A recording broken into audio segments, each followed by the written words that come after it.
গ্রাহকদের জন্য খুচরা ও ব্যক্তিগত ঋণ প্রাপ্তি আরও সহজ করল বাংলাদেশ ব্যাংক।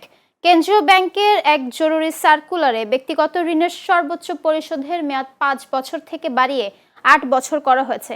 একই সাথে প্রত্যাহার করা হয়েছে ভোক্তা ঋণ বাড়ার ক্ষেত্রে বহাল থাকা দীর্ঘদিনের আইনি বিধিনিষেধ।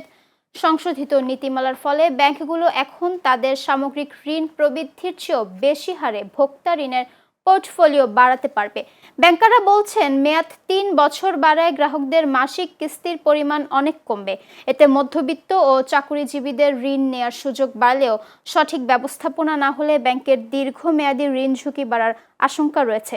এর আগে পরিবেশ বান্ধব ইভি ও হাইব্রিড গাড়ি কেনার ঋণ সীমা বাড়িয়ে সর্বোচ্চ ৮০ লাখ টাকা করেছিল কেন্দ্রীয় ব্যাংক।